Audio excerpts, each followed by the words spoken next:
talking about my watch. Welcome to everybody. I hope everybody had a really meaningful Easter. Couldn't have better weather for it. We'll start off with prayer, and I believe Reverend Barker is going to lead us.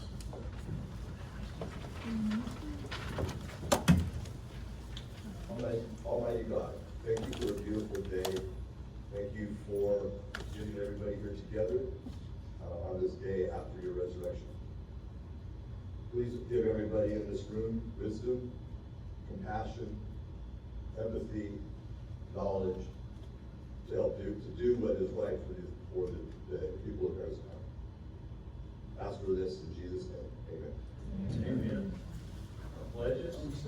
I pledge allegiance to the flag of the United States of America and to the republic for which it stands, one nation, under God, indivisible, with liberty and justice for all. Honor the Texas flag. I pledge allegiance to thee, Texas, one state, under God, one indivisible.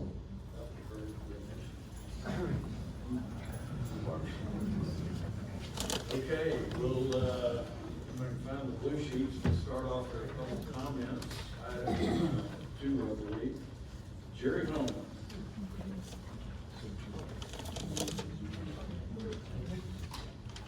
I'm still agree with you.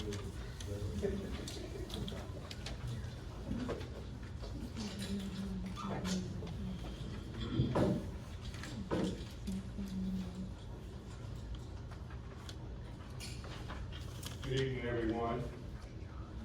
Common sense or not, Harris County's population is increasing. Common sense. Don't believe your lying eyes. 2026 is estimated at 5,093,721, a 48,700 increase in 2025. Selling water, oh, by the way, please feel free to participate, especially you folks at home. Selling water at half the rate you pay for it. No common sense. Unsustainable, will cost us all more in the long run. Proposing a policy without understanding the cause and effect on your customers. No common sense. You lose credibility and frustrate your customers. Not utilizing your staff for policy development. No common sense. Is a bad idea that undermines the process.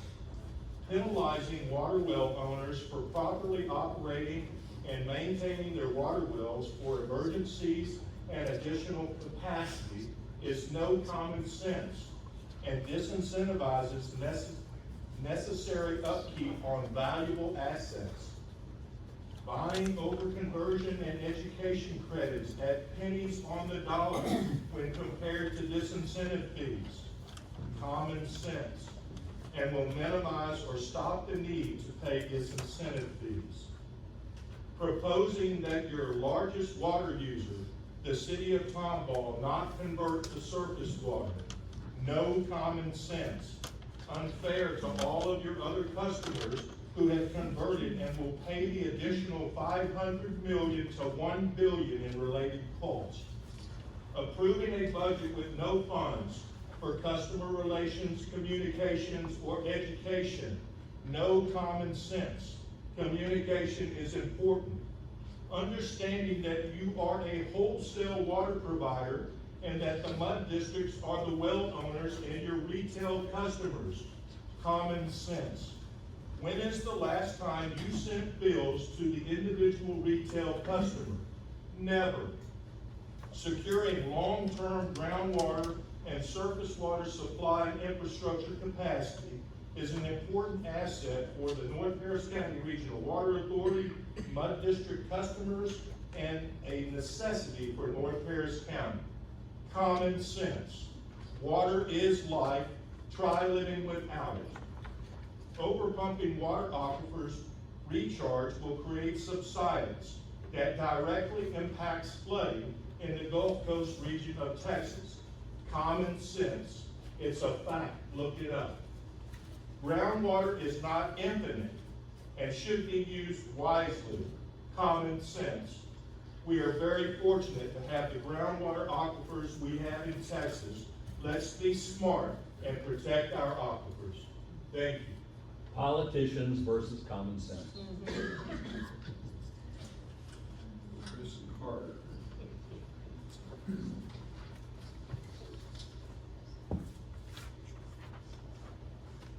Chris Carter. Hey there, right here. I got a couple of handouts for you guys.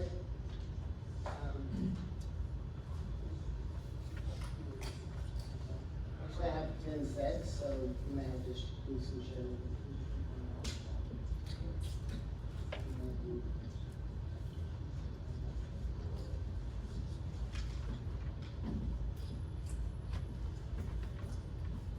Is there a hard stop at 3 minutes, or? You're supposed to be.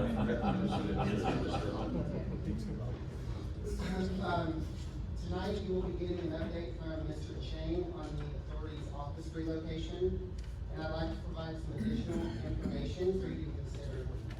I own and manage a lot of commercial real estate in Northwest Houston, including this building, the building across the street, and we even considered purchasing the 249 building, because that property is in financial distress and is currently for sale. Aside from being a landlord, I'm also a member of the community who pays a lot of fees to the authority.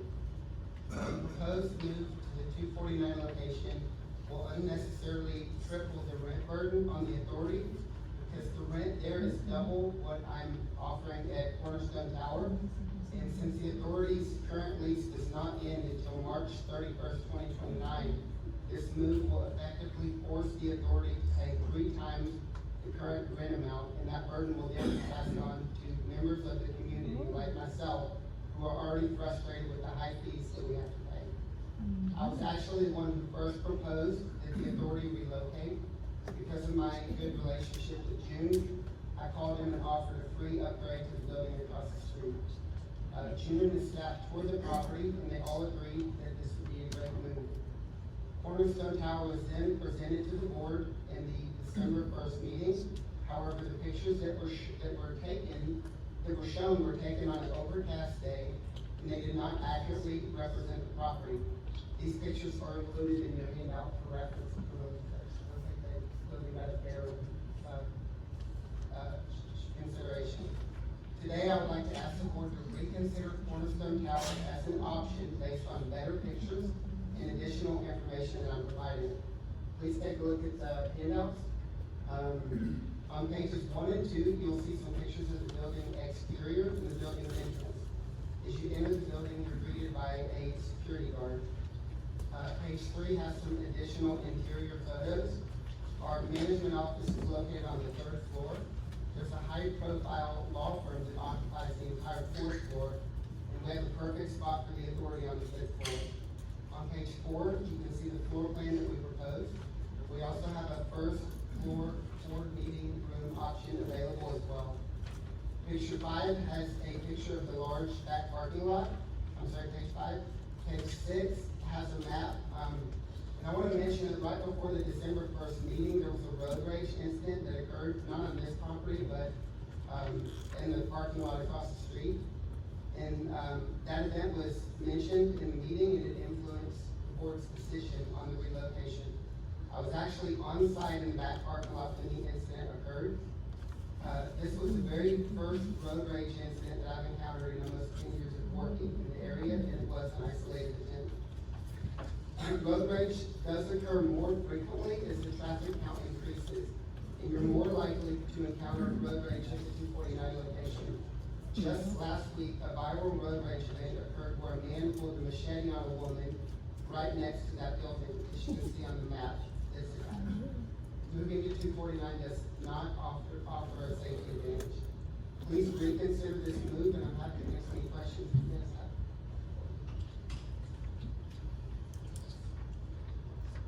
Questions? Okay, thank you. We'll move to Catherine Dunn.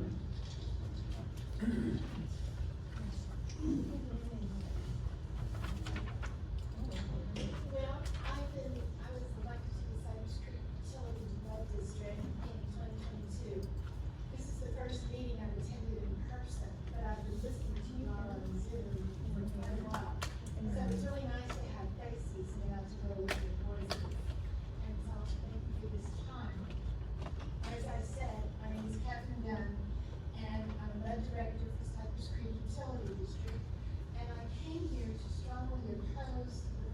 revision to the authority's rate order that creates a new conservation groundwater rate of $3.50 per 1,000 gallons for any district with surface water access that pumps groundwater from its wells.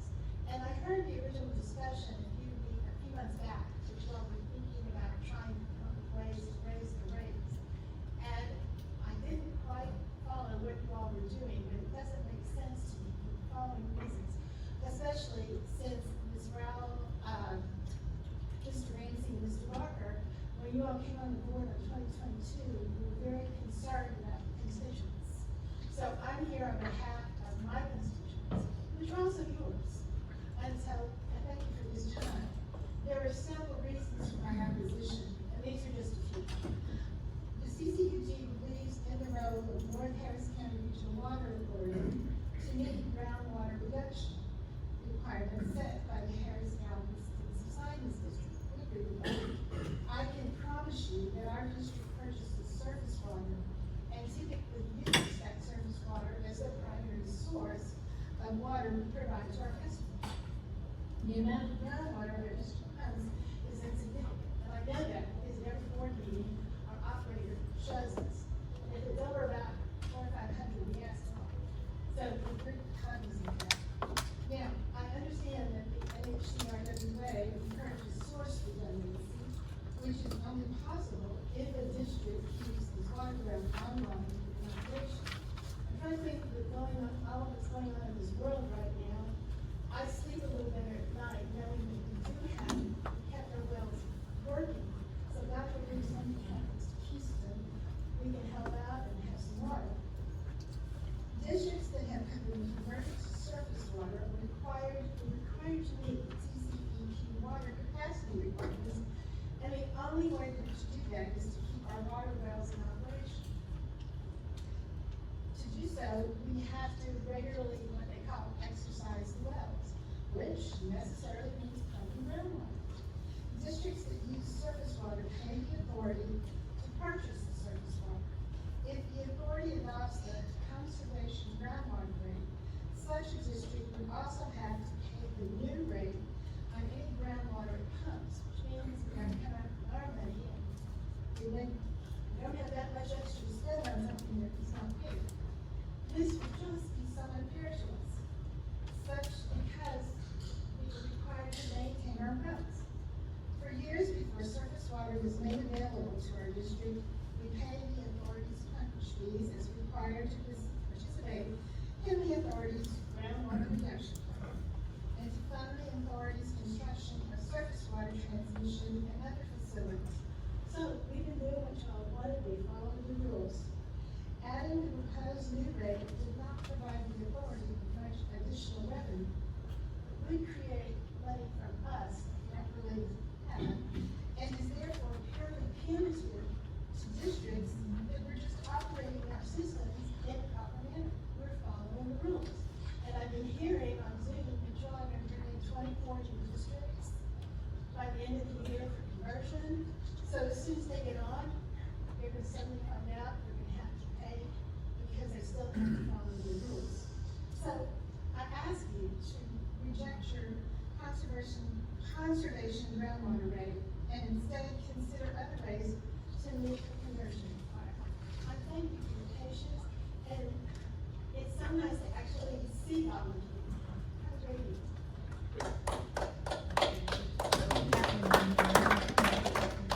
Can you come back up right up here? Just a couple of minor questions.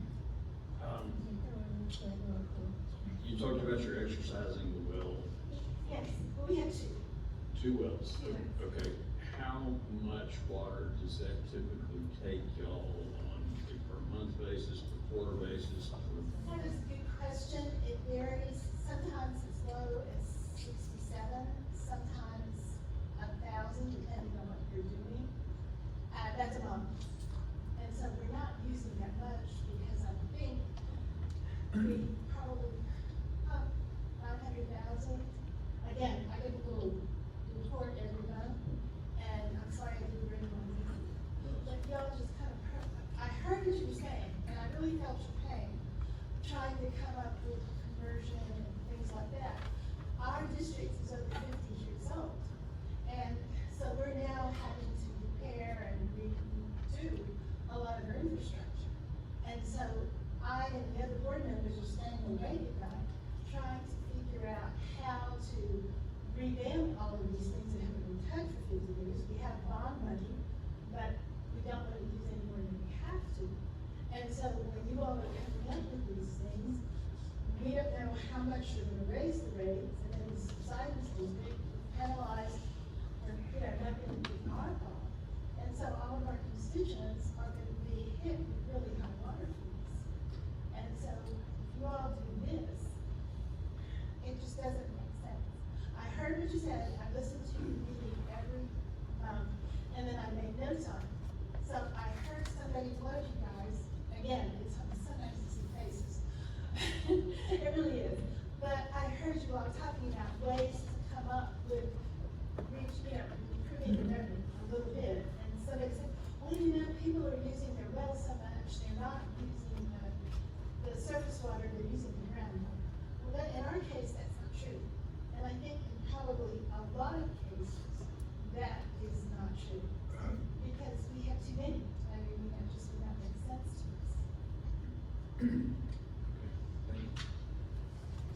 If you think about it when you get back, I'd appreciate it, just a representative copy of those reports. See how Can I much just work. read it? No, no, no. Oh, okay. Of The what operator's report that you report. said your operator gives you. I'm gonna, in fact, I'll get in touch with my operator tonight.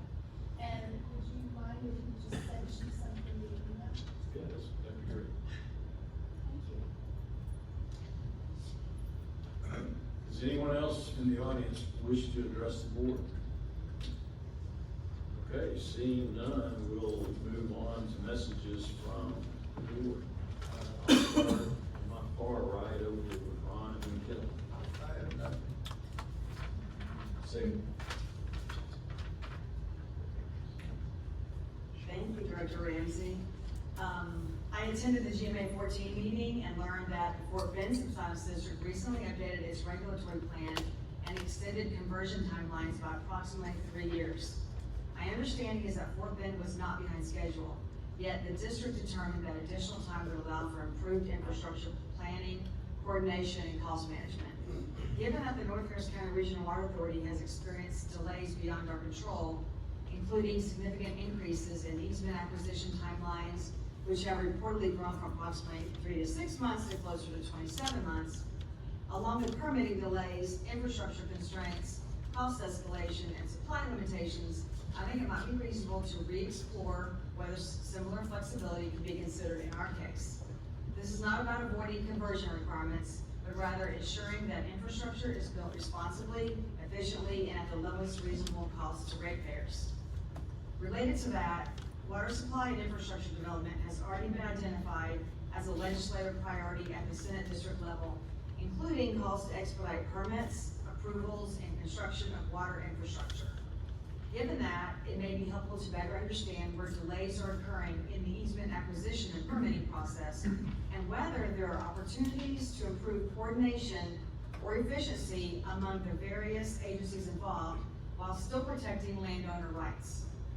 This may also be an area where discussions with the subsidence district legislators and our legislative consultant could help identify opportunities to move projects forward more efficiently while maintaining appropriate protections. Can I ask a quick question? Yes. Your sources with the Fort Bend Authority, did they indicate why they, the subsidence district down there decided to extend their timelines? I asked someone who was at the GMA 14 meeting, who was familiar with it, but not like on the board. She said that was just a decision that board made. Oh. Actually, what they said was that the conversion was extended to 27 to 30 to allow adequate timing for infrastructure to be developed. That was the Fort Bend subsidence district. Straight out of those. So I'm glad I went to that meeting. Yeah. Good info. Yeah, I don't have any prepared remarks, but I do want to mention to the audience, a little bit fuller than normal, not a whole lot, presumably because of what we're considering tonight with the rate order. And Ms. Dunn's addressing some of your comments. I want to make everybody understand that this is not an attempt for us to get more money from the MUDs or the ratepayers. It's an attempt to close some loopholes that have been reported to us with some MUDs not following the rules. And here's the consequence if that happens. If that happens, we're in a phase now of the planned construction from even the prior board where we're using over-conversion credits. And those are now worth, at this moment, about $12 per thousand.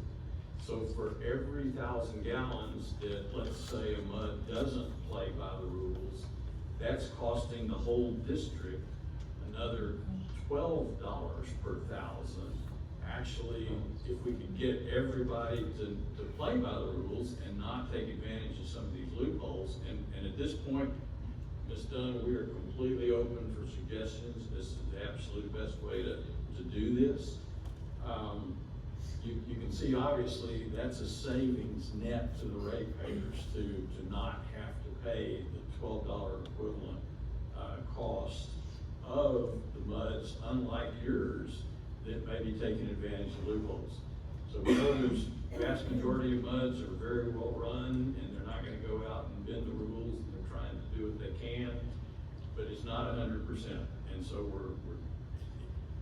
it's even more important, in my view, that we get those that are not playing by the rules and try to get them as equitably as we can back to the full rules, if that makes any sense. Thank you, sir.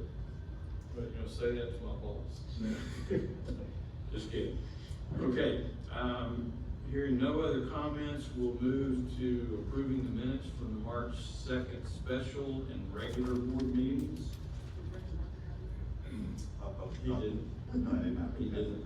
He didn't. Does anybody have any amendments to the minutes? Well, I have changed today for something that Director Barker had said, did they? So if y'all seen that. No, I haven't. Said But red he- line? So the gist of it is they said that my comments about population studies meant that the construction was, we were building more construction. But what I, as far as homes is what it implied. What I actually meant, and which is what they corrected to, is that we are at risk of building too much infrastructure after Florida, and too fast. So it's a one sentence change, or actually it's a few words. Okay, but it has been changed? Yes. Okay, it's okay with you? Yes. Okay. So any further amendments to the minutes? We hear a motion to adopt both sets of minutes. I'll make a motion to approve the minutes. Okay, it's been, The special. in the March 2nd meeting, got it. Okay, it's been moved, we don't need a second, all in favor of approving the minutes, say aye. Aye. Any opposed? Passes unanimously. Finance Director's Report, item number 5. Cynthia? Thank you. The financial report is as of February 28th, 2026. Our reports are provided in your board packet that include balance sheet, statement of revenues, expenditures, investment report, pledge securities report, and operating budget comparison. Design, engineering, acquisition, construction, consultant, and expense checks totaling $9,682,854.45 are presented for your authorization and signature. And I'd like to request that you go financial report and authorization for any of those. Was there anything this month that was unusual or out of the ordinary? So moved. Okay, it's been moved that we adopt, Cindy, sorry, I called you Cindy. That's fine. Monthly financial report and that we pay the bills. Any further discussion? Seeing none, all in favor say aye. Aye. Any Any opposed? Passes 5-0. Okay, we'll move to the general manager's report. So, turn it over to Amber and June.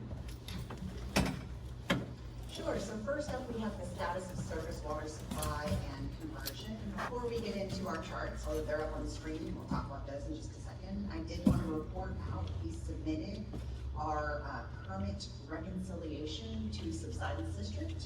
So that gets submitted every year around March timeframe. Our estimates submitted to Subsidence District for their review show a conversion for the last permit year of 33.9%, so that was above our 30% required conversion. So that should net that we would have about 1.4 billion gallons worth of OCCs earned for last permit cycle. Now, these numbers do include, for our alternate water, we had about 11.5 billion gallons of surface water that was delivered during the permit year. And then about 800 million gallons between reuse and purchased water that were also part of, that all count toward our alternate water. So that will be under review by Subsidence District, and then in a few months, they'll get back with us if they have any questions or comments or anything, and we'll go through a cycle to then finalize that for them to then issue the over-conversion credits for us.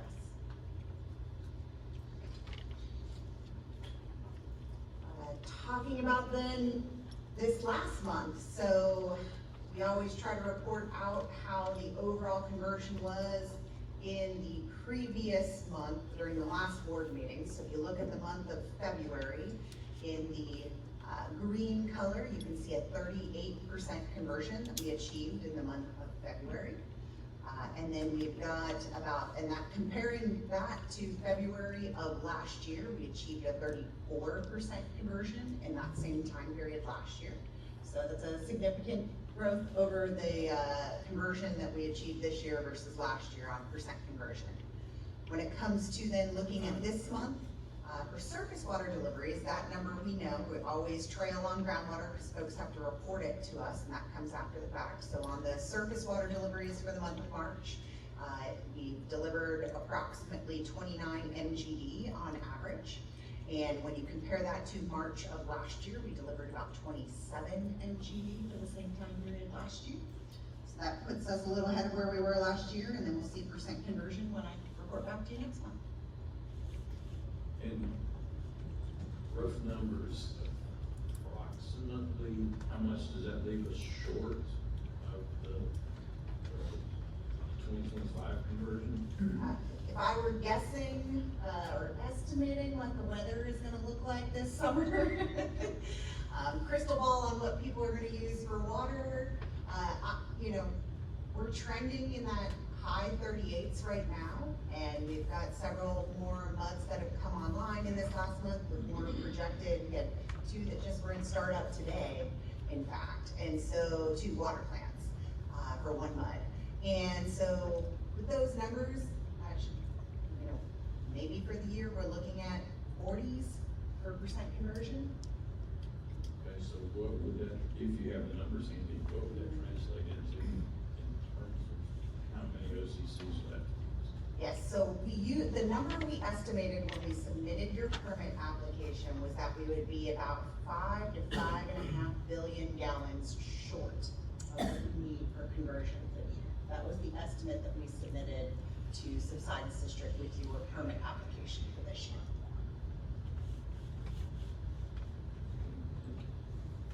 Do you have your scary plot? I don't have Oh, it you in don't have here. the scary plots this time, okay. I was just wondering if you did, for there's people in the audience I don't recognize, and they might want to see the scary plot. Yes, if anybody would like to see it, they can reach out to me. I did not.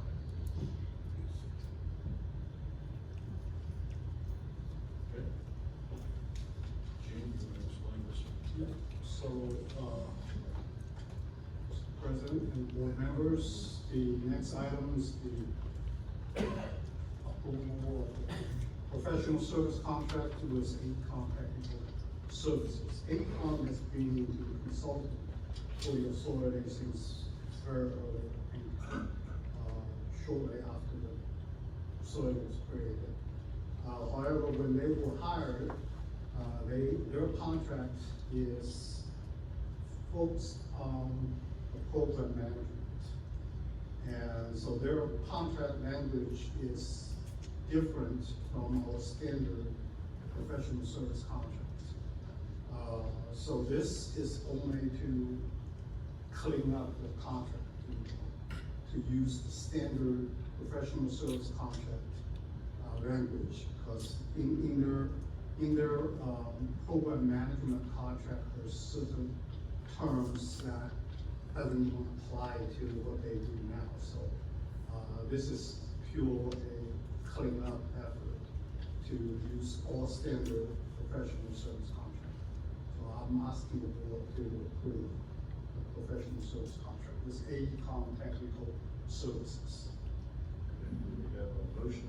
Motion. Okay, Lee and Director Fessler beat you to that. Any discussion on this? So why did they choose to stop working with us before? They did not stop working for us. Oh, they've been working for us the whole time? Yes. Just under different capacity? Yes, Okay, so, okay. they were working as the program Right. manager, and then, we posted a RFQ, and we selected another firm, but they continue to work for the authority, for our design work, so, as well as construction. Yes, sir. Two quick questions. Yes. June, this would not affect Corolla's work in any way? No, sir, not at all. Okay, the second question, I know you and I talked about this a couple of weeks ago. Do we have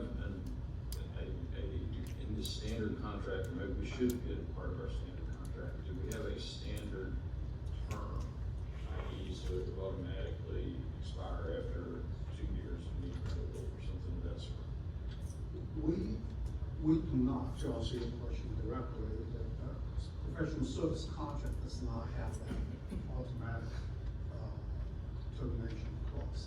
However, you recall this board amended our policy as far as professional service engagement, in which the board mandated a RFQ process. If a provider is providing the same service for 4 years consecutively, then the authority will be posting will publish the RFQ to select again, but that doesn't bar the current provider to continue to compete for the job.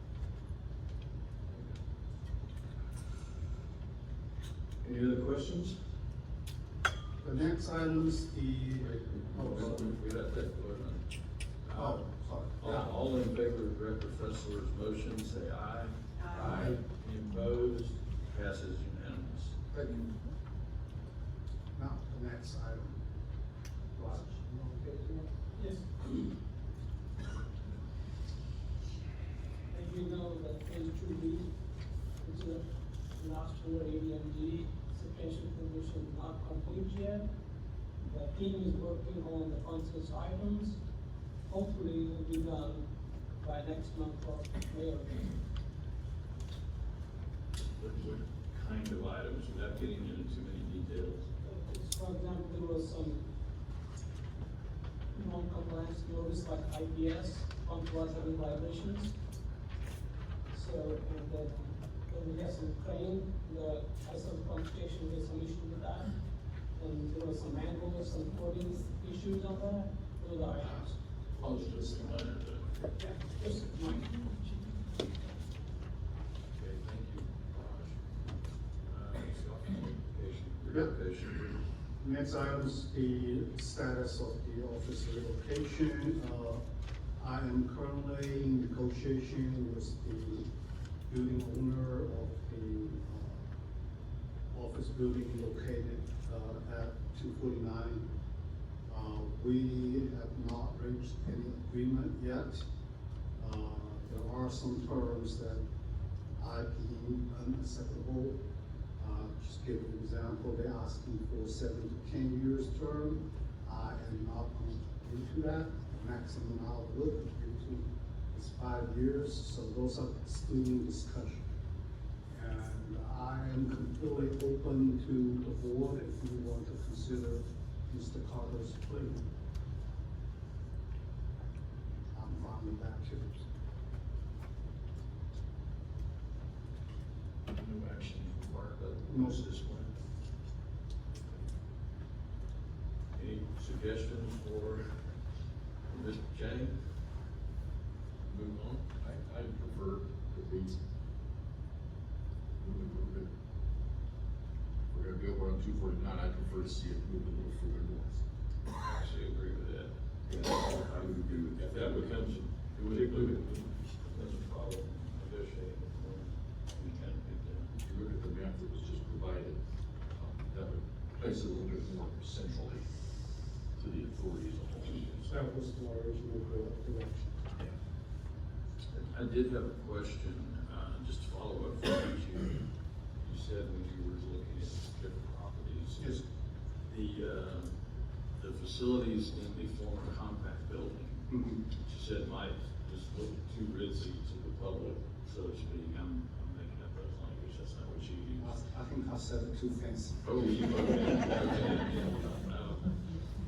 Those facilities were part of the building, that wasn't something special for us. No, it's not. Okay, I just wanted to. It's just like, I think it's beautiful compact, so they want to make it look fancy. So when you walk towards the building, it's like a palace. Okay. And then Like you some of walk, like some of the high schools around here.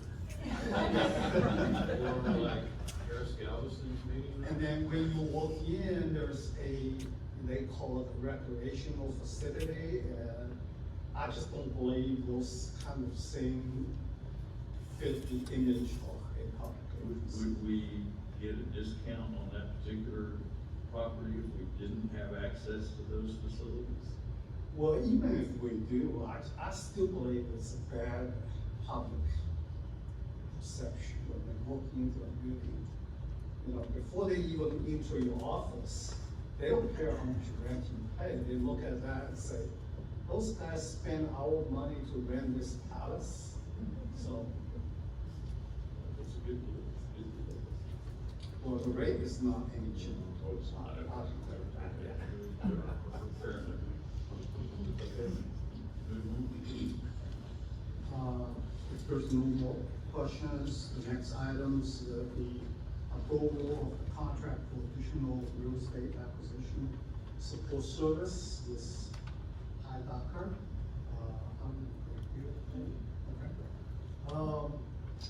So the authority has a acquisition service firm, and we have long sought to, actually two, that's PS and Half Associates. And we are trying to sort it out so that we can expedite the processes for the law, a little bit earlier, that we need to find every way to shorten the acquisition process. So we've been looking for a service firm to help us with the real estate acquisition. And it's a very specialized area. Very few companies offer that kind of services. And Heidecker was working for West Harris County Regional Authority for their real estate acquisition services. And they just become now available recently. And we just grabbed the opportunity and talked to them, and we would like to add them to our service providers list. Did the rest fire them? No, actually, what West did is they hired someone from the city real estate group, and hired by their consultant. So they are taking that work internally to do that. Well, I say there will be no consultants. still outside. And I know. just in-house. So will this give us the opportunity of either getting work done faster or lower costs or actually? I would say perhaps those, because competition is always good, the more people competing for the same job, you usually get better rates, and, I believe it will expedite the services, because, you're not stretching anybody too soon. So do we have a motion? I move to approve the contract for additional real estate acquisition support services with Heidegger. I'm sorry, that's good. Okay. Director Rowell has motioned that we adopt, this proposed agreement for professional services. Any further discussion? Seeing none, all in favor say aye. Aye. Any opposed? Passes 5-0. Thank you. Next item is the update of succession plan. I have no updates. Okay, thank you, Mr. Chang. We'll go on to number 7, which if we have extra people in the room, is probably the one you came to hear. And that's a discussion on proposed rate order changes. And I will say that, in the 3+ years that I've been here, I have never even remotely seen as much feedback to an agenda item as we saw on this particular agenda item. What was, before I turn it over to David, because it's kind of his baby, what I will say is that it became abundantly clear that most of the MUD directors, and especially the public, has absolutely no idea what's about to hit them in 8 to 10 years in terms of what our rate consultant identified as 11.5 or $12 more on the rate increases. And I'm actually glad to see all the interest over a part-time proposed 90-cent fee, because we're trying desperately to figure out how to avoid this $11 or $12 per thousand as a permanent fee that's about to hit in another 7 or 8 years. And so any of you that are concerned about this 90% fee, I would highly, 90 cents. well, 90 cents, did I say something? 90%. 90 cent. It'll be over 90% if we go the other route eventually. Anybody that's taken the time to get involved over a part-time 90-cent fee, I would highly, highly encourage y'all to help us with other efforts to slow down this train that's heading us toward $11, $12 per thousand, not including increased operating costs.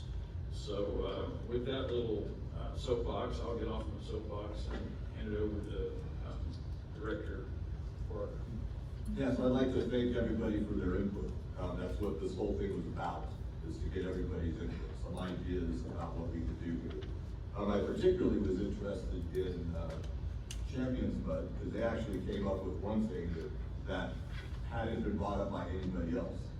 And that was they share water with another utility. So how would that be handled? So that was a good question. When two utilities were sharing water with each other, how that would be handled. So that was a very little, I have it on my list as an extraordinary or extraordinary situation. For the most part, we got I have 36 that came in. 16 of those 36 said, no way, I'm not wanting another penny on my water no matter what, which I understand. But it's unfortunately not going to be practical for very much longer, that will be a possibility. The infrastructure being built is continuing, the bonds are going to start coming due. And we have made it, we've dropped it down for a while to try to decrease what we consider was excess cash. But we're at about the point where there won't be excess cash. And some of these changes are going to start occurring. There's not a whole bunch that we can do about it long term without this help from scientists. If they're willing to do what the Fort Bend's Science District were to do, that we could avoid all, if not most, if not all, of these penalties for being late on stuff that we have no authority, we have no ability to change, or to even affect what was going on. So, you know, it came down to COVID, which was before this board, but 2/3 or 3/5 of this board was even here. And then problems with the construction being delayed for rain, for all sorts of other reasons. So we find ourselves 4 years roughly behind, is that right? Over 5 years behind. So we're over 5 years behind. And so that is, we have infrastructure ready for people to be hooked up, to start gaining that revenue and start getting the conversion. But that hasn't happened because the plant has taken way longer to build than we thought. So it seems like it's about half and half saying what happens if the authority can't meet the law. There is no intention, at least in my mind, that we would charge any groundwater fee if you were taking all the surface water that we're providing. There would be no groundwater, that would not even be in the calculation. And the other one is exercising the wells. I understand there's some amount of maintenance that needs to be taken. I question whether or not that is MUD responsibility or authority responsibility. I think there's a good question. If the MUDs have the ability to raise taxes, we can only charge rates. The MUD requirements are local, or the people that are involved are not the entire authority. So any change that, any inequities in this affect 750,000 people, even if it's 1, 2, or 3 MUDs that haven't done their due diligence. Any of those costs affect 700,000 people. So that's kind of where I'm coming from on this. And the last category was emergencies, and I struggled to think of any emergencies that affect only the MUDs and don't affect the authority. Because if there's an emergency that happens to the authority, you guys will not be charged any groundwater, because if we can't deliver it. If we can't deliver safe water, if we can't deliver adequate water, there'll be no charges for anybody running the rest of it. So that's my comments at this point, so. Any other discussion? Yeah, how bad a problem is this? Is there a quantitative I don't, analysis yet, or? no, I have no idea how bad this problem is. Okay. There's no way of knowing. Well, before we take any action, I'd like to see some numbers to see if it's a problem now, if it could be, does it get worse in the future based on our projections, that sort of thing. But If there is no problem, there'll be very little money collected, which is fine. It means it's equal. If there is money collected, that means there are problems, and the fact that we're collecting the money would be the only real authority we have to change it. I guess my perspective is that this is certainly garnered a lot of interest. And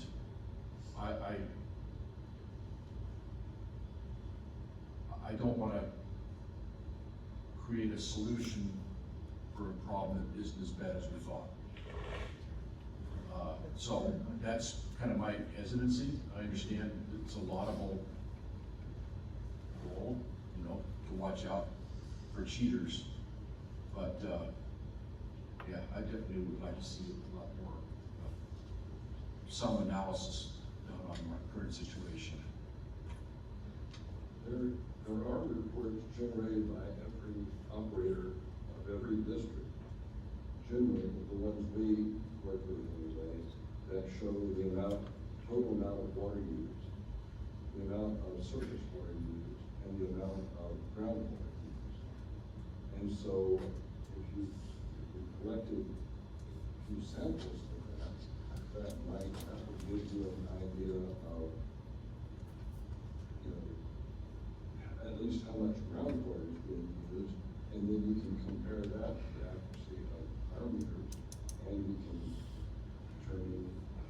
I would hope for a little more targeted effect as opposed to a general law. That's kind of my overarching, if we've got cheaters, we tap the cheaters. And, the overarching policy concerns me. That's our first response, so. In the discussion of this, David and I met with June and Amber and I think Roger's there too, right? Yeah. And one of the things that actually came up, we don't, again, know exactly what the total volume would be. It turns out, and he explained it in a way that's far better than what I could explain to you, waving hands and things. But there's an issue related to how the storage tanks are used by the MUDs. And we could potentially, with the rate order, have it set up such that it would be in the MUDs district to use more of our water simply by resetting their limit switches on these tanks. And it was a kind of a moving conversation. Amber, would you like to explain that to everybody as to how that sort of works? I think we talked a little bit about this in some of our past meetings, and so the tanks have set points on them as to if it drops below a certain set point, surface water comes into the tank. If it keeps dropping below that set point, then the groundwater wells kick on. And that is something that that is worked out during the design phase. And it's something that is important to the MUDs because they do rely on that water for fire flow and whatnot. So they want to make sure that they've got the water when they need it. Where is that sweet spot of where to turn it up, where to allow the wells to kick on, how full the tank stays before the groundwater wells kick on, and how much room they give for us to deliver the surface water can have implications then on when their groundwater wells kick on. They might kick on more quickly than what they might need to if we had a little bit more volume in their tanks to deliver the water. So if I could paraphrase that just by example, the switches could be, I'm just pulling numbers hypothetically out of the air right now, but they could be set so that the water level goes down 2 feet in the tank and then the groundwater wells kick on. But if they're set to where they don't kick in until 3 or 4 feet down or whatever else they can spare and still maintain their minimums, then that extra volume of water, it might be kicking on at 5 o'clock in the morning when people are watering their yard. That would be extra water that would come from the surface system instead of from the groundwater. And that's kind of in the low-hanging fruit category. Kind of think about that. Yes, Jim. Yes, I think we did talk about that, and as I stated, Sullivan's creating legislation does not give us the power to regulate the MUD operation. So this can be only done as a recommendation or advisory plan. We cannot use our rate order, at least until the legislation changes. We cannot use rate order to tell MUD district how to operate that plant. Well, and that's why I said that the rate order could be structured so that they decide what's best for them. So that with some. And I would argue real quick that some portion of that 90 cents we're talking about is in the locations of your set switches on the tanks. So if those were set to be biased towards surface water as opposed to groundwater, there would be some of that 90 cents would be, that's where it would disappear. Just a real quick comment on taxes. The fully established, fully built-out districts are limited by the state on our tax revenue increase on appraisal creep, and we're not keeping up with inflation. Okay.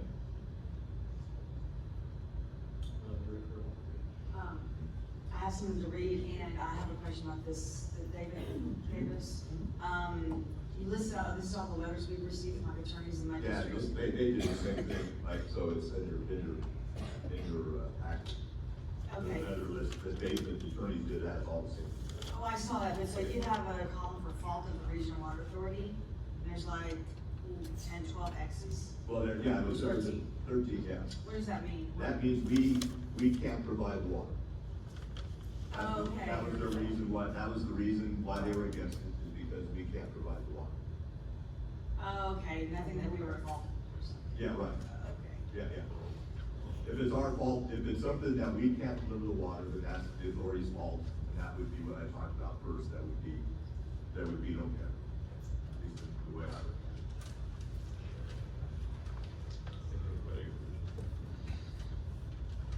I do have something I'd like to raise.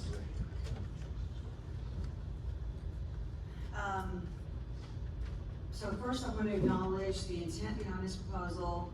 My understanding is that this came about because one or two districts were using primarily groundwater after conversion rather than taking their allotted share of surface water. I thought that was the case. I understand the concern and agree that we should encourage appropriate use of surface water once entities have converted. I heard new information tonight about needing funding and this rate being temporary and that our current rates are more permanent, so I'm not sure how y'all figure that. However, I am concerned that this approach may end up penalizing all districts for the actions of one or two. These wells are very important as a secondary water source, and we should be incentivizing MUDs to keep their wells in good operational condition, not discouraging their use to the point where wells are neglected or taken offline. These wells provide operational flexibility, redundancy, and emergency reliability, which are all important to long-term system resilience. Additionally, the contracts with North Harris County Regional Water Authority do not guarantee surface water. Because of that, groundwater remains an important part of supply planning. If districts are penalized for using groundwater, it may discourage maintaining wells that are necessary for backup supply, maintenance, and operational flexibility. Another concern is predictability for districts and ratepayers. How would a district know when they are going to pay the conservation groundwater rate? If the rules are not clear or predictable, that creates uncertainty and makes planning more difficult. We received more than 25 letters from attorneys representing water districts, along with letters from mud districts, raising concerns about this proposal. That level of feedback suggests that this is something we should slow down and carefully evaluate before moving forward by spending more time discussing ideas, working through concerns, and getting staff input before going public with proposed policy changes such as this. I think more discussion and collaboration up front would help avoid confusion, reduce frustration, and lead to better policy decisions. With that being said, I'll be voting no on this proposed policy change.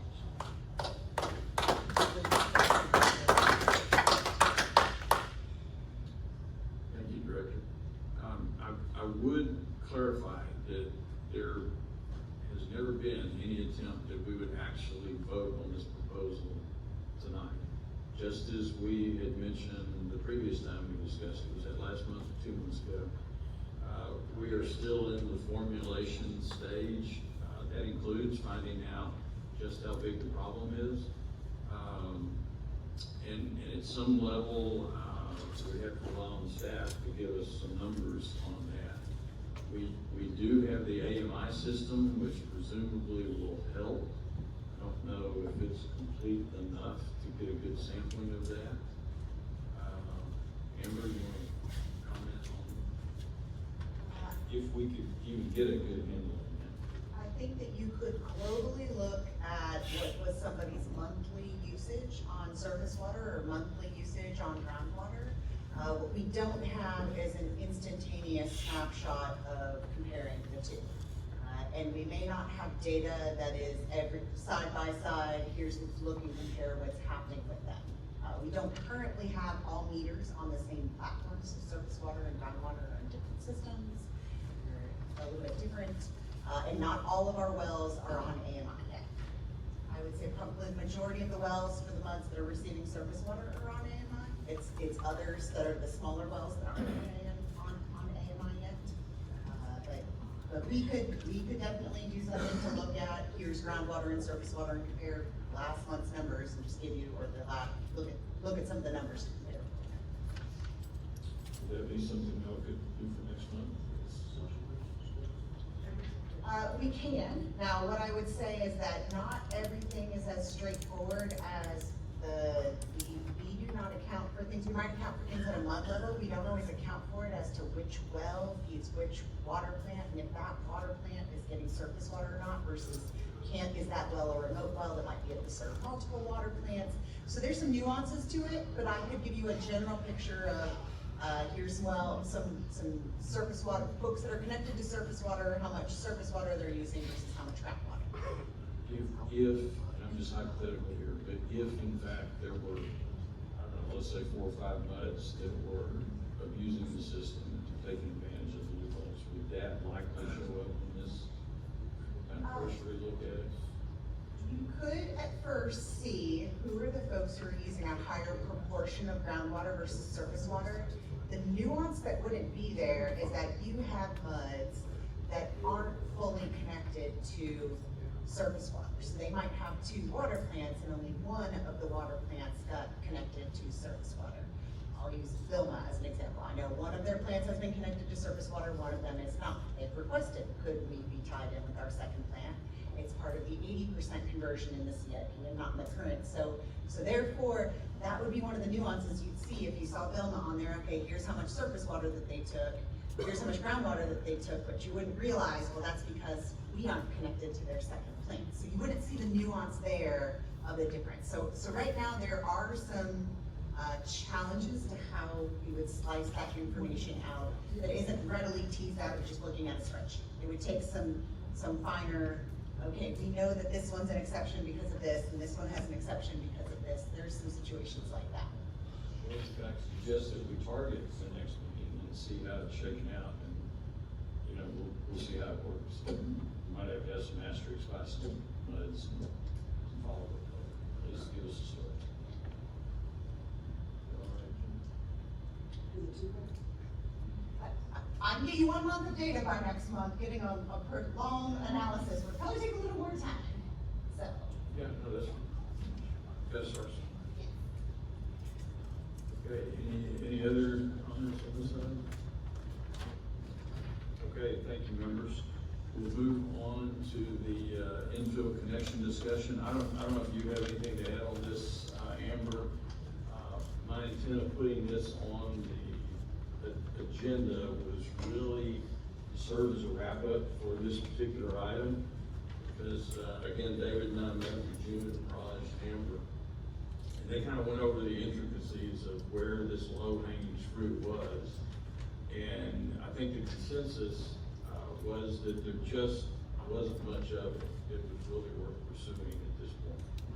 So we kind of left it at, okay, we've investigated it, we'll wrap this item up, we'll keep it in the back of our minds if something does happen, and maybe another mud really wants to get on the system and is one of these potential ones, we'll take it up again. But for now, I think we'll kind of wrap that up. And any other discussion? Kelly? Melissa? Oh, okay, well, it's about potentially hooking up some of these orphaned, water delivery points that hadn't been put on the system originally. And it's just, there wasn't really a whole lot of We're that. talking about item 8. Yeah, did I skip one? I just didn't hear the number. Yeah, right, that's what it was. And you know, If you're saying that's all wrapped up, it's kind of it's a non-starter.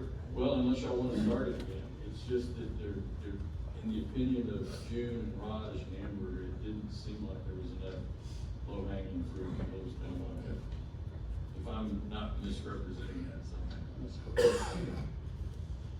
Fair enough. Okay, let's move on to, item 9. This was Director Rao's, addition to the agenda with some restructuring a little bit, related to how potential data system development, data center development might effectively affect us. So, Director Rao? Exactly. So I'm gonna go ahead and cover what I'm reading is, A, B, and C on our agenda, potential water dam projections, infrastructure capacity considerations, GRP compliance, rate structure, and conversion timeline implications.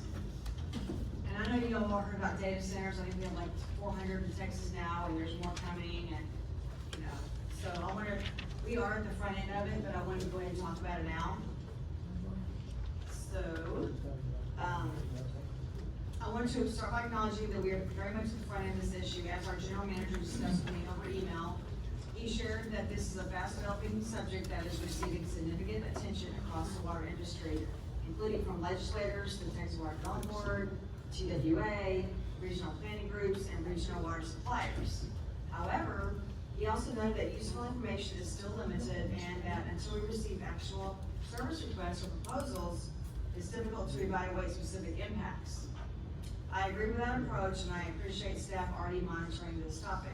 However, I believe it is still important for the board to begin discussing potential implications now so that we are prepared if and when development occurs. Because once a large user emerges, decisions may need to be made quickly, and it is better to have already thought through the planning considerations rather than reacting under time pressure. Additionally, I would suggest that we ask our legislative consultant, Mr. Mark Evans, to keep the board informed of any legislative or regulatory developments related to data centers. It's not consulting. It's not consulting. Huh? It's not a consulting system. Yeah, we'll consult you on it. Pure technicality, you know.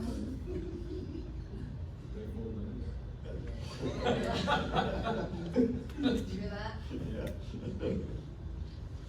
Anyway, thank you in advance for this. So insists by identifying whether any legislative tools may be appropriate to help regional water authorities plan for and manage potential high-volume water users, whether it is groundwater or surface water. Texas is clearly experiencing a data center boom. Industry research indicates that Texas could become the world's largest data center market by 2030. ERCOT has reported that a significant portion of large load interconnection requests are related to data centers. At the same time, recent research has warned that projected data center demand is not currently built into the Texas State Water Plan. Did y'all hear that? The demand is currently not built into the Texas State Water Plan, and that these unknown demands can place additional stress on local water supplies. So for the North Harris County Regional Water Authority, the question is not whether growth is good or bad. The question is whether possible high-volume users could change our water demand projections, infrastructure sizing, conversion timing, or rate structure before this board and the public have had a fair discussion about who should pay. If a data center or other high-volume user would require larger or earlier infrastructure, then that incremental cost should be identified clearly and borne by the user creating it, not shifted onto existing residential ratepayers. Getting close to being done. On GRP compliance, rate structure, and conversion timing, this is where the risk to ratepayers becomes very real.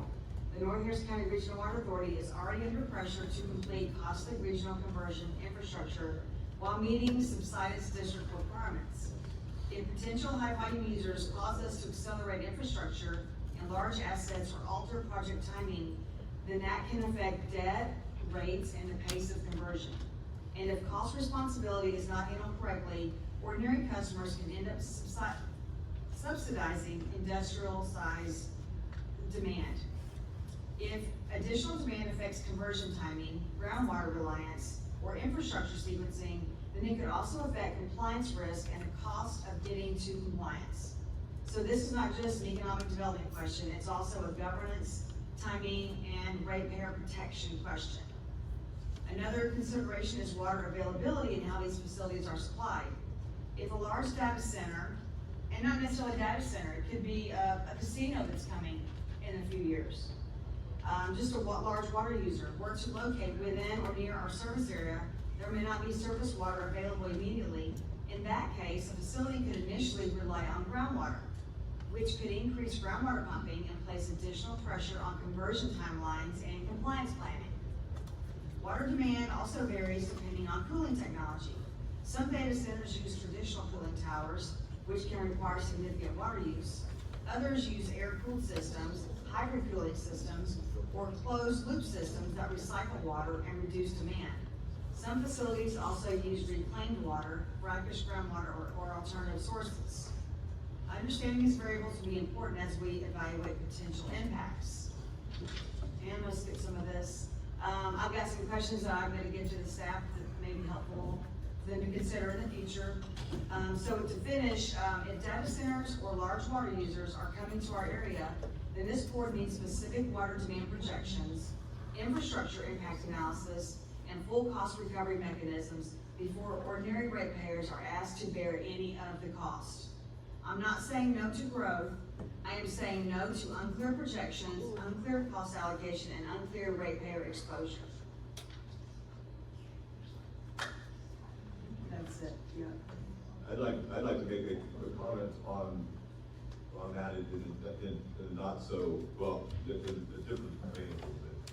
So, if you drive out 59 towards Victoria, there's a little lake out there called Lake Texas. That lake is what provides Corpus Christi with their water. That lake is almost dry. And the lakes around it are completely dry. So not only do we have a groundwater issue, we have a surface water issue as well.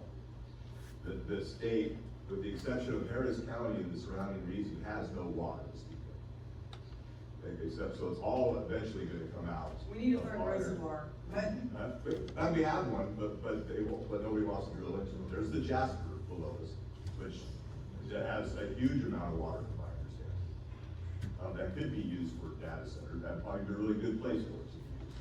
Since, from my understanding, it also does not suffer from fines. It's just expensive to deal with. So maybe that's good, but that's all legislative kind of stuff. What it is. So. Let me ask Gene, do you have major water users right now on the horizon? No, sir. None at all. Are we aware of any data center being built? Authority? There's one to go to Travis County, right near my house. There's one to the compact center, that got an economic development grant in that area, that is served by a month. oh yeah, and they're also getting subsidized by the government. What, it's near the compact center, you said? I heard there Served was by a one month that being is built connected to surface water. I heard there was one being built on Cutler Road. And maybe it was things like, I don't know. Some of it is like 5 million gallons a day. Yeah, it's, If we have that size of data center, you know, to put it in perspective, 5 million gallons a day, we're selling 30 million gallons a day. So that's a big chunk of us. But you have anybody contact you? The worst thing they might do though is, you know, A commitment letter from whoever's furnishing the water. Right. I don't think they will come first. Or a direct connection to that. Well, that's the difficulty in planning for this, and why there's nothing in state water plan, because unless they furnish their demand, how can you?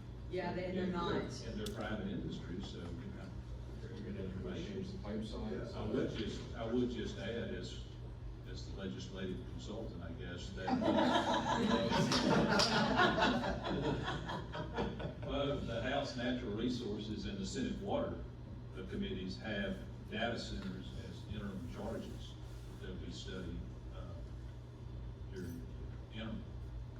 And also, the House State Affairs Committee has a public hearing this Thursday at 9 o'clock.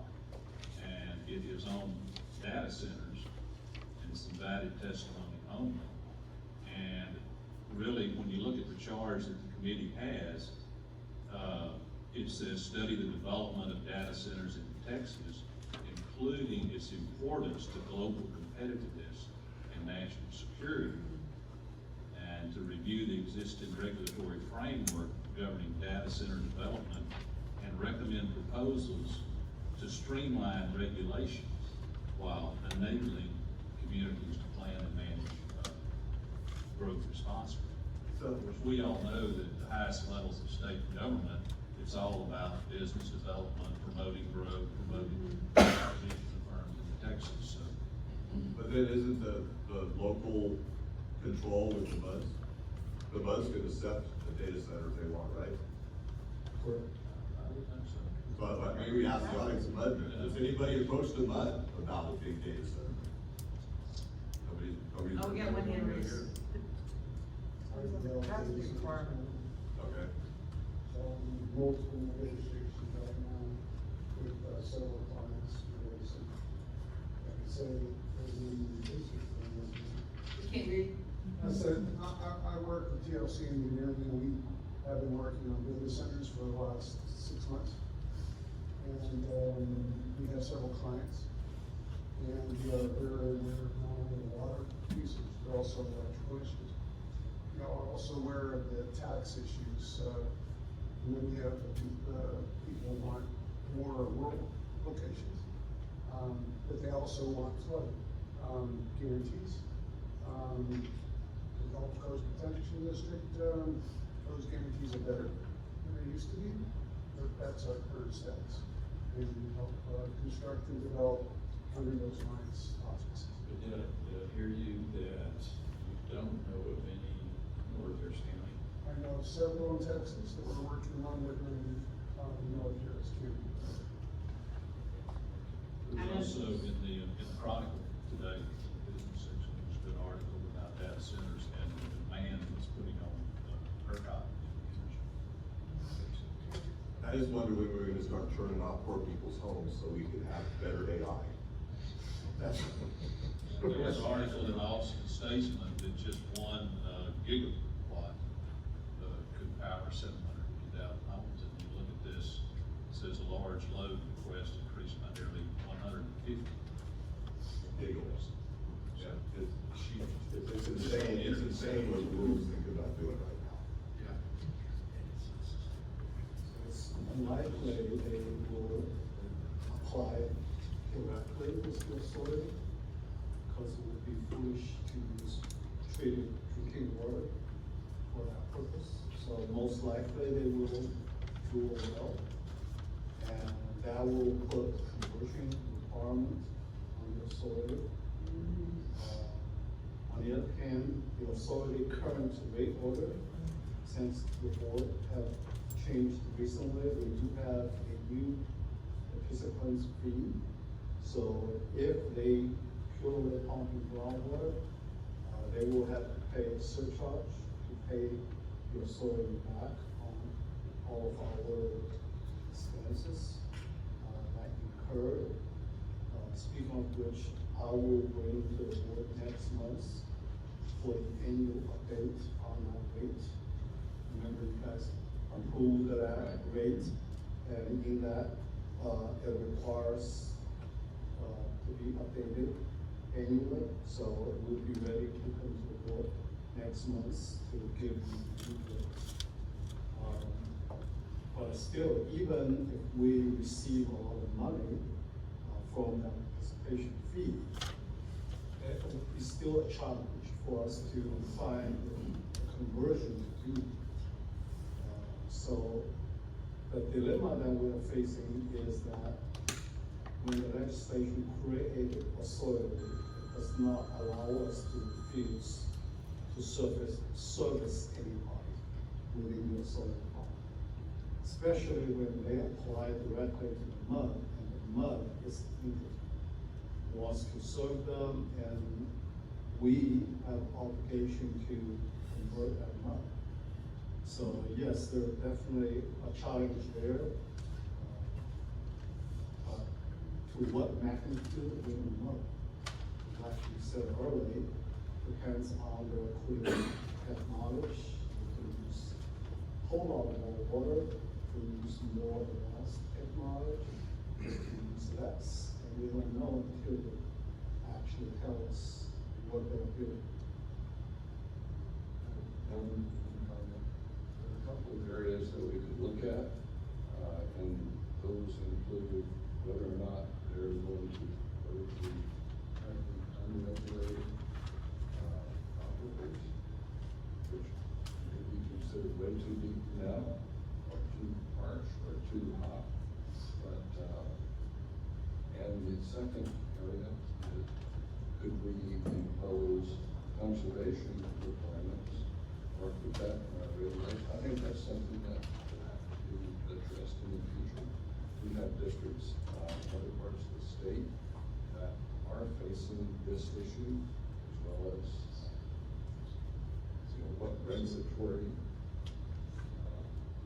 systems could the districts put in place to require conservation and other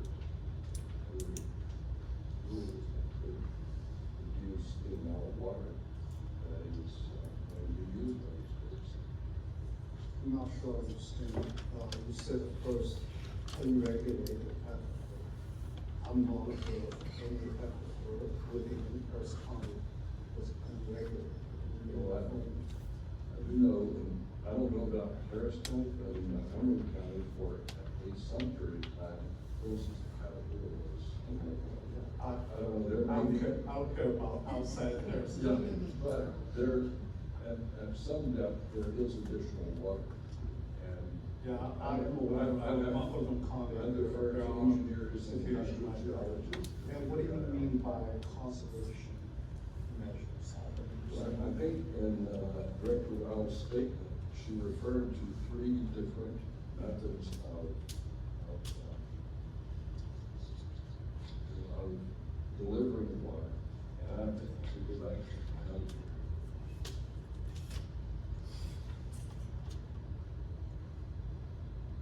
no, it was water, power, and taxes are the 3 things, but with respect to delivery of water, you can just, you're right, surface water would be horribly expensive.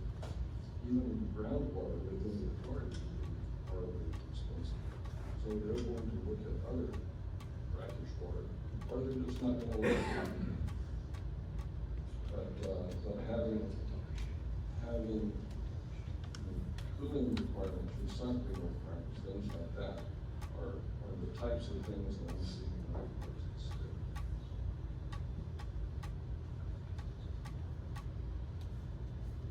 Okay, any further discussion? I guess for now, we monitor the situation. If you do get an inquiry, please just. Okay, thank you, members. Item number 10 on the agenda is something that was also kind of one of these wrap-up items that we've talked about a couple of times before on whether or not we should try to redo the groundwater reduction plan. And at least I still have a few questions, and I'm not sure if Director Parker did or not. Again, part of this meeting we had a couple of weeks ago, we went through a pretty extensive discussion of the pros and cons of just sticking with the GRP that we have now versus trying to do something else with it. And unless somebody objects, I'm completely convinced at the moment that the groundwater reduction plan that we have now, we probably better not to open a new can of worms of trying to adjust it or something like that. So, and I'll just kind of leave it at that unless y'all want to go into executive session or something. I did have some penciled in notes that we could talk about Fort Bend a little bit more, but I think we've already covered that in some of the introductory comments. Item 11, I'm not gonna belabor this because we've already used a pretty good amount of time and I want to get finished before we break for a break. But remember we had talked about the way the calendar distribution of the agenda works now with the new state law. And this past time with Easter and Good Friday was a good example of that because the agenda went out to the directors, I believe it was a Wednesday or a Thursday, and it was asked that you return it on a Friday with any potential changes to it. And that's exactly the situation that I was hoping we could figure out a way to change. There's several different ways to change it. Zach Petroff, he actually took a look at this, he's not here tonight, I didn't see him come in. He actually took a look at this, do you wanna talk about what he said, or you want me to just Well, relate it? it looks to us like there are really three options. We could, change the way we deliver our initial draft to all directors, including the president, instead of just to the president and staff first. And start that process 2 weeks out from the agenda instead of 10 days, which is where we are now. Second, second option would be to send the draft agenda to all directors at the same time as the president and the manager. And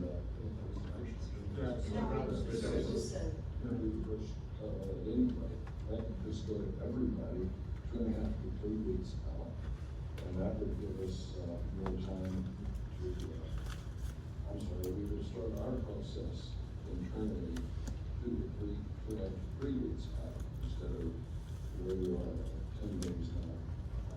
And the last option, some of our cities have moved meeting days to Thursday, which accounts more for some of the holidays and things like that. So, that means moving to the second or third week of the month as opposed to the first. And that puts a lot of people in conflict, puts us in conflict perhaps with some of the district. And I think that's the public, or anyone that might attend, that's another issue. Well, that was all I had, I wasn't planning on voting or anything. I would like to see the different proposals. So, we're starting this, you have 3 weeks earlier. And how do we account for last minute changes? Does that interrupt the cycle? So I'm looking forward to hearing more, let's put it that way. Well, let's just continue to give us some thought at whether expecting a vote or anything tonight. I'm not sure we have a firm plan yet to be thrown out there. Yeah. I guess one thought is, if we had it a few days earlier, but the deadline we just had was fine, you know, another couple days. If we had more time to look at it, but still have that same deadline, that's fine with me. Well, I think the issue this in most months is if comments are due on a Friday, it only gives directors a couple or 3 days. And the attempt was being made to give directors a weekend to look at. So the only way to do that is to either change the meeting date or move the deadline back. And No. I went through this 4 years ago. We changed the meeting days to Tuesday to Monday. I don't want to have to go through that stuff storm again. It was that good one. Yeah, it's delightful, yeah. So you're saying it would be easier to change our rules if need be, so that we don't turn that. Rather than asking our bud community to kind of just go, oh, okay, now we have a 10. No, well, but my mud meets on Monday. I mean, we're in agreement with Monday meeting as it is too, so there's. Oh, well, we had a lot of months back then that they voted to change their meeting date so they could, because I don't know, back then, if this was it was a brand new deal, people wanted to know what was going on, they didn't want to miss it, so they changed their dates. I think we're kind of everybody's set in their ways now, so. I like our date. If we do that, then to get the extra weekend to look at things, that would be on the rule change side, where we've got now 10 days or whatever it is, change that to 9 business days. That would probably fix it. Yeah, I'm not a big I don't want to see it over the weekend, we got other things to do on the weekend. So that's not as important to me myself. Yeah, that's good. Well, sometimes that's the only time I have to look at it. Been looking at the prior weekend. Like next week. Okay, let's move on. 11B, major item reviews going forward. This is an item, June and I talked about this. It's to try to address a concern that I think Director Barker raised initially, where we have things presented to us almost at the last minute, and then we have to pass them that meeting. Really knowing much about whatever the particular item is, other than what's presented at the board meeting. For example, Well, the bond sales typically are this way. And Jen explained to me the reason for that, and we kind of reached an agreement. I'm not sure we agreed on a dollar amount, but we talked about, anything over the, what was it, 50 to 100,000 range.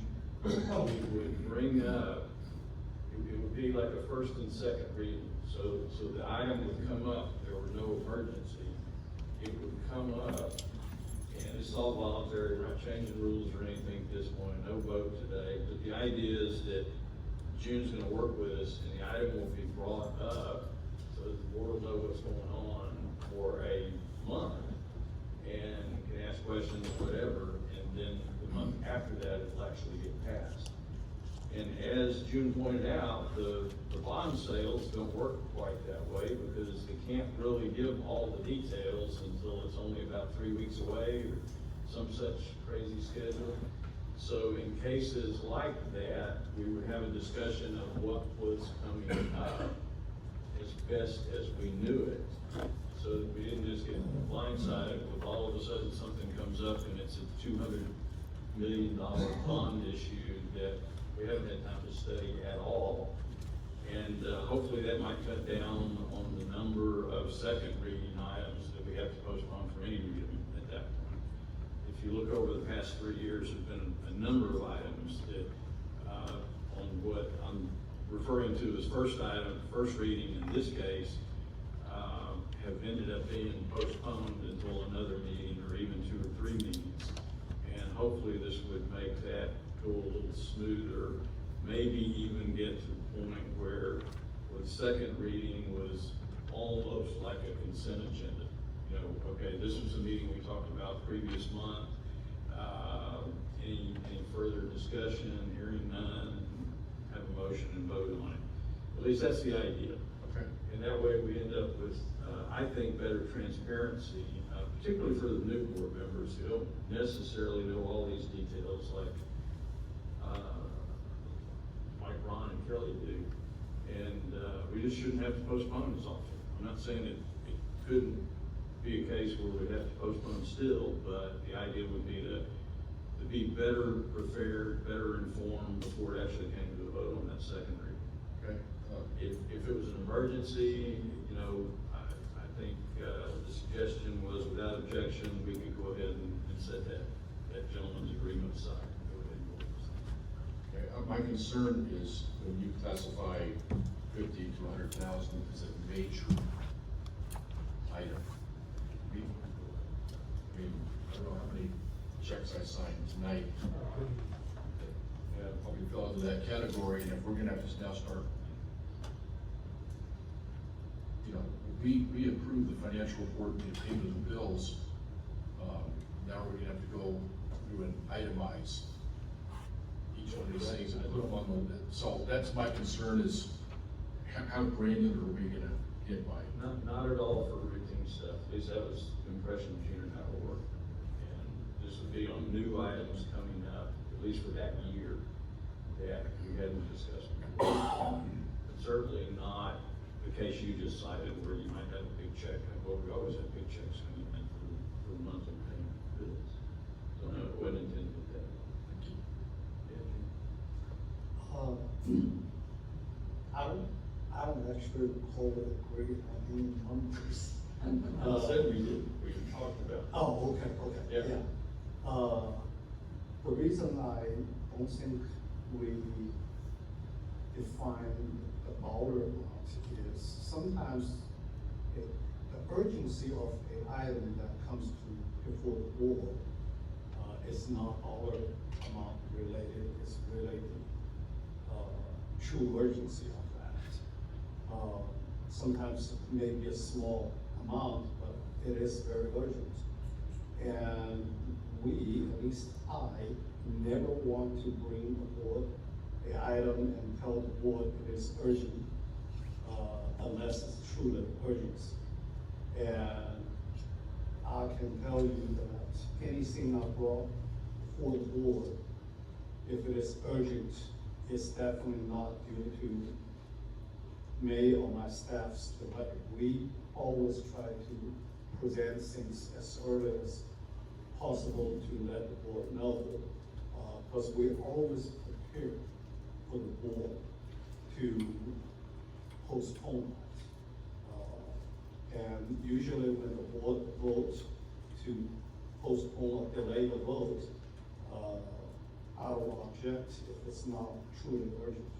The only items that you and I talked about, the finance agreement that come to board every September, as I explained, that is totally controlled by TWBB. When TWBBs meet in the third week of August, they will pass a resolution to sell the bonds. And only after they pass that resolution, they will notify us to submit our finance agreement. And they give us only to like second week of September to submit that. However, to be fair, that is not something new. When we presented the CIP in October or December, when we passed the CIP, and this year's a little late, because the board needed more time to consider. Like CIP, it's fine, you delay a couple months, no problem. We have a budget we can continue operating on. But in the CIP we presented to the board, it clearly spells out how much we have applied or plan to close the next year. So that when we come to you in September to ask you to approve that finance agreement, the number is no surprise, or shouldn't be surprise to anyone. We tell the board that it's a annual occurrence unless in a year that we do not need any money. I think that only in the 20+ years, we only have a few years that doesn't happen. So, and I think we did talk about that, and that we agree that if the board want to have a warning for, excuse me, for lack of better terms, I can present to the board or give the board a notice in August to notify the board that there will be a financial agreement come to the board for consideration. I can do that. But I'm very concerned about codify a process for the board to approve items during the board, because I think that will impede the efficiency of the board and the authorities to carry out our mission and cause unnecessary delay.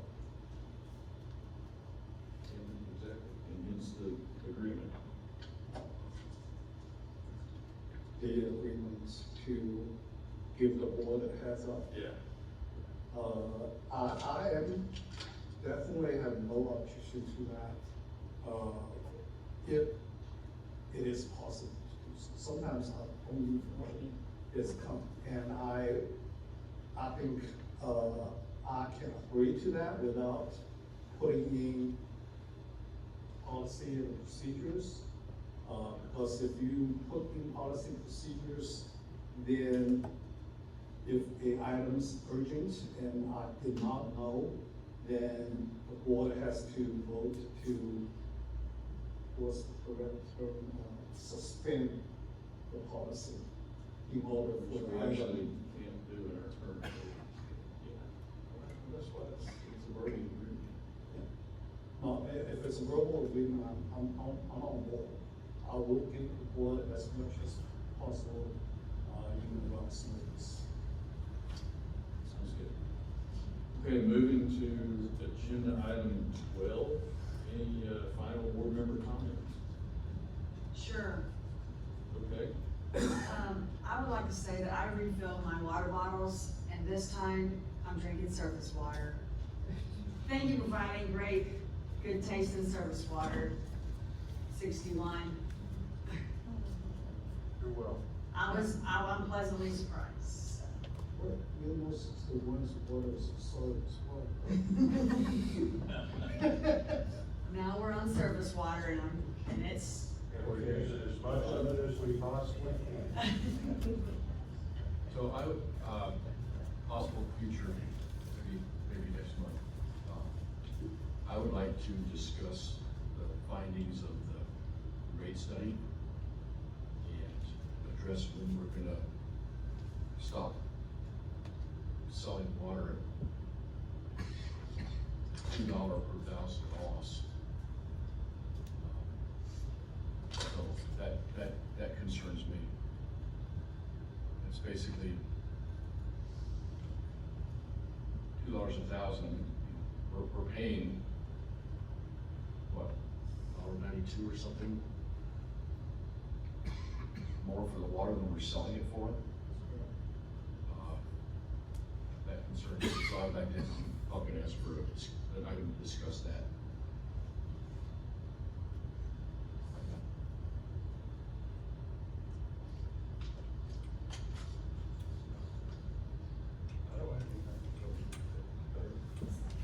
Okay, I don't have anything at the moment. Next regular meeting tentatively held on May the 4th.